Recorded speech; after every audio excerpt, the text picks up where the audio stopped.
আসসালামু আলাইকুম ওয়া রাহমাতুল্লাহি ওয়া বারাকাতুহু নাহমাদুহু ওয়া নুসাল্লি আলা রাসূলিহিল কারীম আউযু বিল্লাহি মিনাশ শাইতানির রাজীম বিসমিল্লাহির রাহমানির রহিম ওয়া আকিমুস সালাতা ওয়া আতুজ যাকাহ সাদাকাল্লাহুল মাওলানাল আযীম ওয়া সাদাকা রাসূলুহুন নবিয়্যুল কারীম। সুপ্রিয় দর্শক মণ্ডলী, কাছে দূরে, দেশে এবং দেশের বাইরে যে অবস্থান থেকে চোখ রেখেছেন নিউজ 24 এর পর্দায় জেসিএক্স ইসলাম আমরা অনুষ্ঠানটি দেখার জন্য সকলকে স্বাগত জানাচ্ছি, আমন্ত্রণ জানাচ্ছি। আলহামদুলিল্লাহ, আল্লাহ পাকের তৌফিকে আমরা এই অনুষ্ঠানে নির্দিষ্ট বিষয় নিয়ে কথা বলি, প্রশ্নের উত্তর নিয়ে কথা বলি, পরিশেষে দোয়া করে থাকি আল্লাহ তাআলার দরবারে। আজও আল্লাহ চাহে তো তার ব্যতিক্রম নয়। আজকে আমরা কথা বলবো জাকাতের খাতসমূহ। যেহেতু মাহে রমজানে আমরা অনেকে জাকাত প্রদান করে থাকি, কোথায় দিব, কাকে দিব, কিভাবে দিব, এই সম্পর্কে আলোচনা করার জন্য আমাদের স্টুডিওতে যোগ দিয়েছেন বিশিষ্ট ইসলামী চিন্তাবিদ শেখ মুফতি শহীদুল ইসলাম কাসিমি, পরিচালক হযরত ওমর বিন খাত্তাব রাদিয়াল্লাহু তাআলা আনহু, মাদ্রাসা মসজিদ কমপ্লেক্স, মিরপুর, ঢাকা। আসসালামু আলাইকুম ওয়া রাহমাতুল্লাহ। ওয়া আলাইকুম আসসালাম ওয়া রাহমাতুল্লাহ। সাহেব কেমন আছেন? আলহামদুলিল্লাহ, আল্লাহ তাআলা ভালো রেখেছেন। আপনার কাছে খুব সংক্ষেপে শুনবো, আমাদের হাতে সময় খুব কম। যাকাতের খাতসমূহের বিবরণ আসলে কি কি? ইন্নাল হামদুলিল্লাহ ওয়াস সালাতু ওয়াস সালামু আলা মান লা নাবিয়্যা বা'দ ওয়া সাল্লাল্লাহু তাআলা আলা খায়রি খালকিহি মুহাম্মাদিন ওয়া আলিহি ওয়া আসহাবিহি আজমাইন। আল্লাহ পাকের দরবারে অসংখ্য অগণিত শুকর যে আল্লাহ তাআলা আমাদেরকে গুরুত্বপূর্ণ সময়ে গুরুত্বপূর্ণ কিছু আলোচনা করার এবং শোনার তৌফিক দান করেছে। আলহামদুলিল্লাহ। যাকাত হলো ইসলামের অন্যতম একটা ফরজ। হাদিসের মধ্যে আসছে বুনিয়াল ইসলাম আলা খামসিন শাহাদাতু আল্লা ইলাহা ইল্লাল্লাহ ওয়া ইকামিস সালাহ ওয়া ইতাইজ যাকাহ।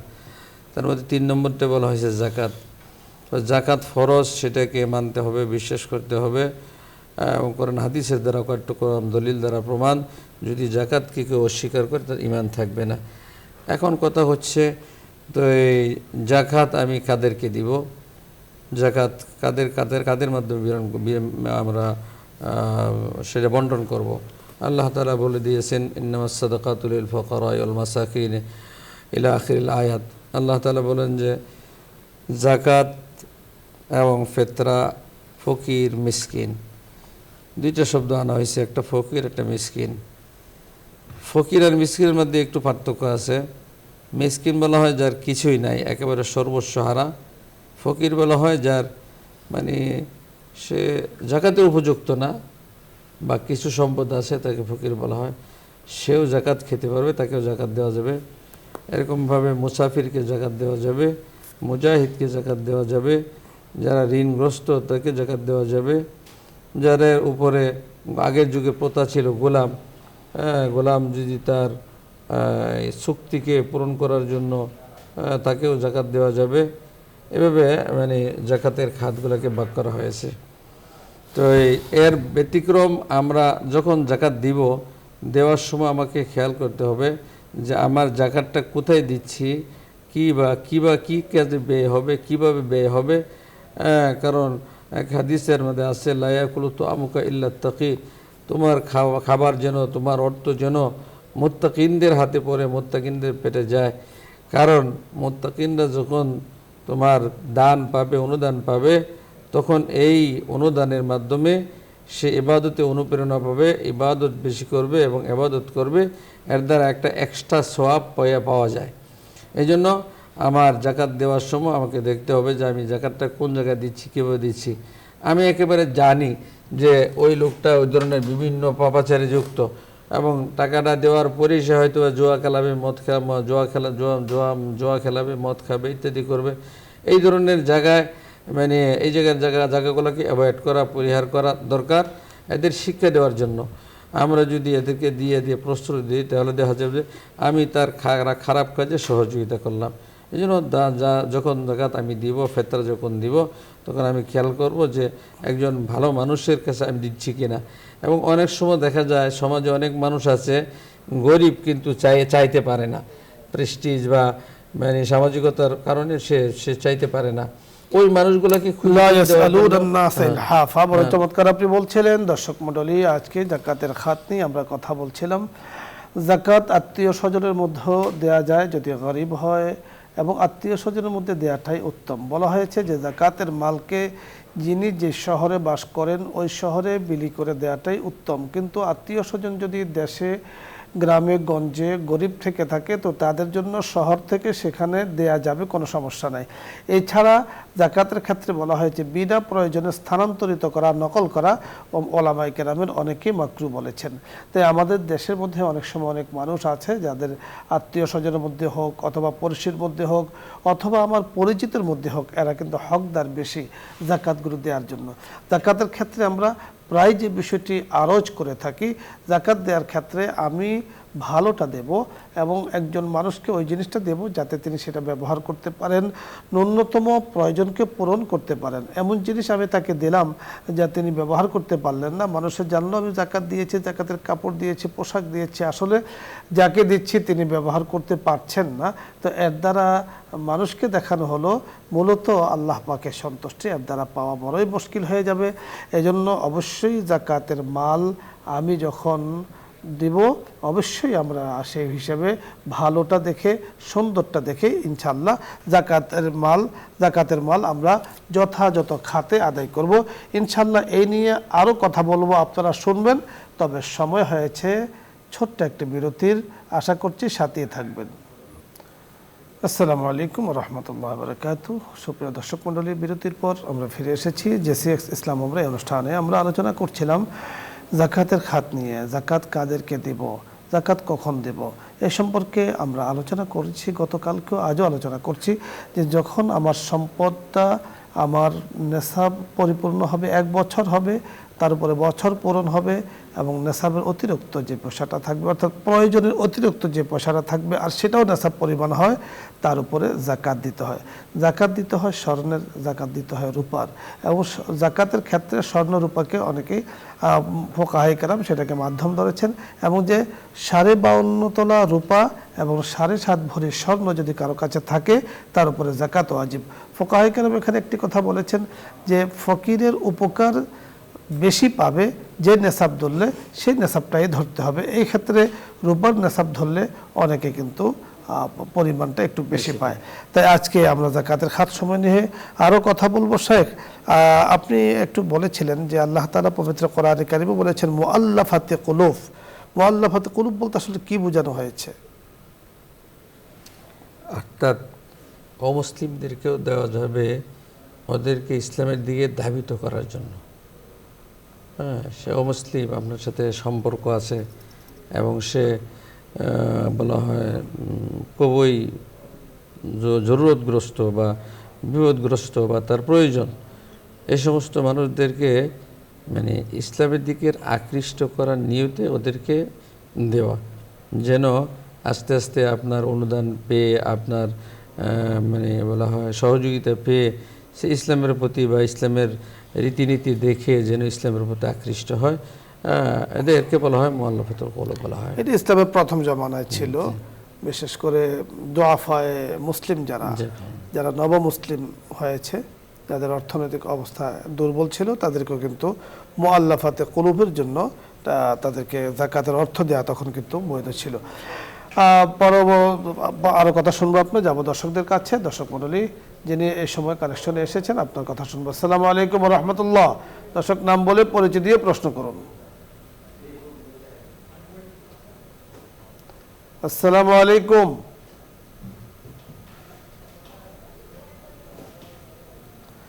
দর্শক শুনতে পেয়েছেন, প্রশ্ন করুন।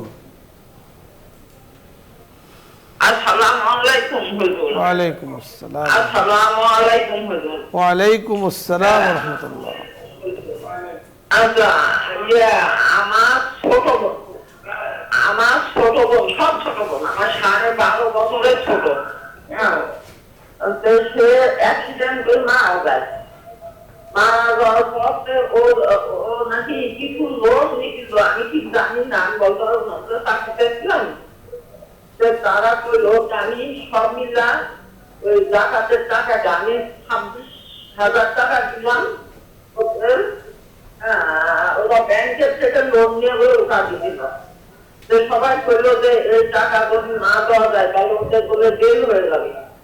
আমি ব্যাংকে যাই, কৃষি ব্যাংকে যাই, হিসাব নিকাশ করি, দিলাম 26,000 টাকা হয়েছে, 26,000 টাকা দিয়ে দিলাম।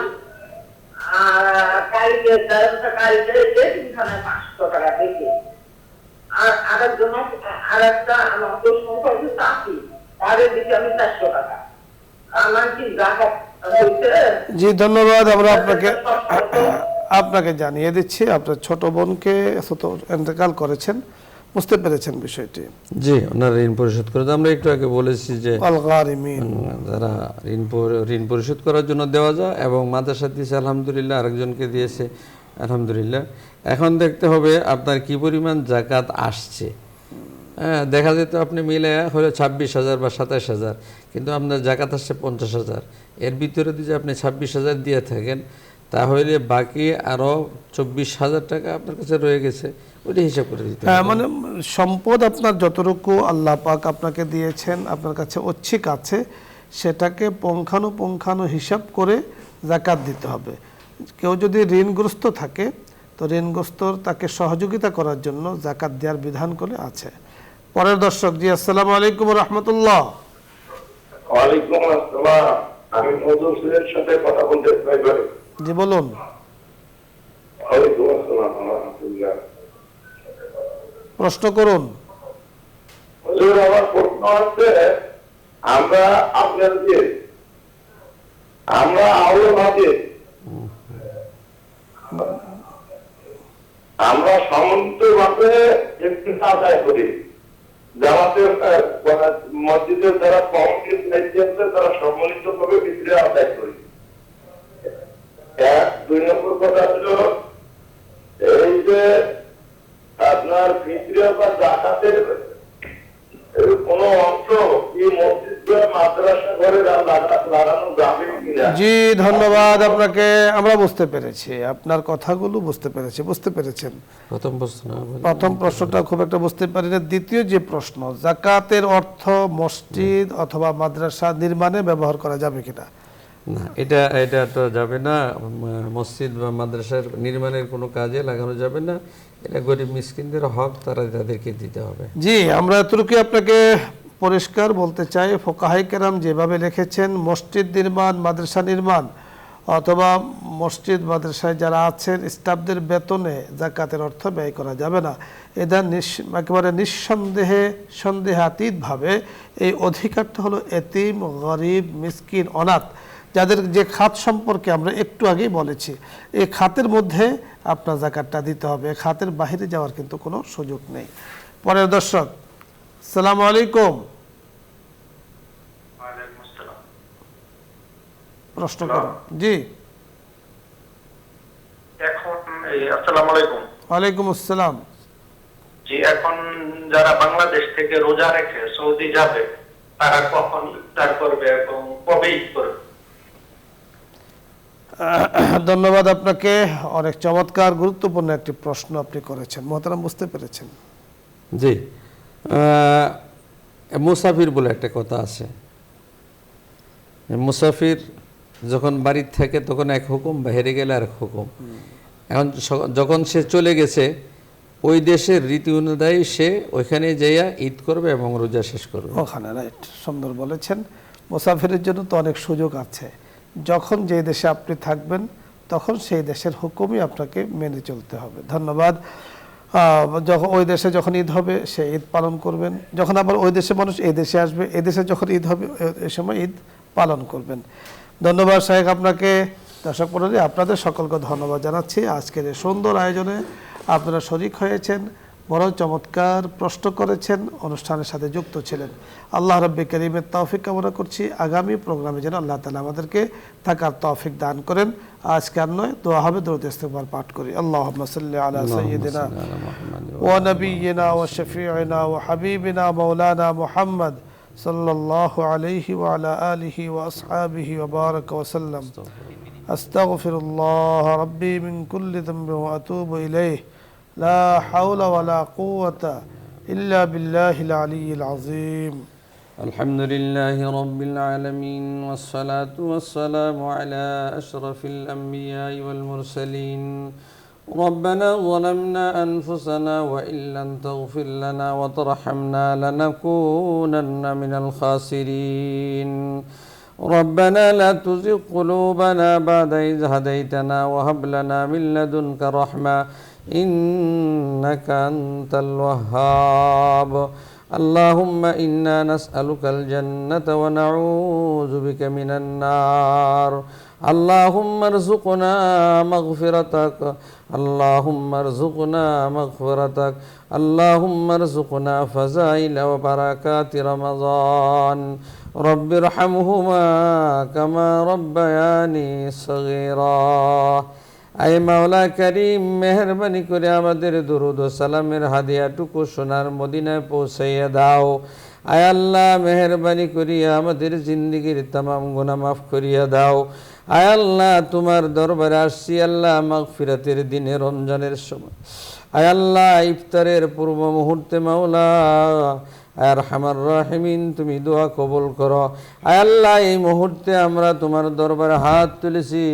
মেহেরবানি করে আমাদেরকে তুমি খালি ফিরাইয়া দিও না আয় আল্লাহ তুমি যদি খালি ফিরাইয়া দাও কার কাছে যাব আয় আল্লাহ দুনিয়াতে একজনের কাছে না পাইলে আরেকজনের কাছে যায় বাবার কাছে মাহরুম হইলে মার কাছ থেকে দাদার কাছে আল্লাহ পাড়া প্রতিবেশীর কাছে যায় মাওলা আমরা কার কাছে যাইব আয় আল্লাহ আমরা কারো কাছে যাইতে চাই না আয় আল্লাহ তোমার কাছে চাইতেছি মেহেরবানি করে আমাদের জিন্দেগীর গুনাহ মাফ করিয়া দাও আয় আল্লাহ মেহেরবানি করে আমাদের জিন্দেগীর तमाम নেক আমলগুলো কবুল করিয়া নাও আয় আল্লাহ রমজানের সমস্ত ফাজাইল বারাকাত নসিব করিয়া দাও আয় আল্লাহ উক্ত অনুষ্ঠানকে কবুল করিয়া নাও আয় আল্লাহ উক্ত অনুষ্ঠানের পিছনে আল্লাহ যাদের জান মাল খরচ হচ্ছে আয় আল্লাহ আরহামার রাহিমিন আল্লাহ তাদেরকে দুনিয়া আখিরাতে ইজ্জতের হায়াত দান করিয়া দাও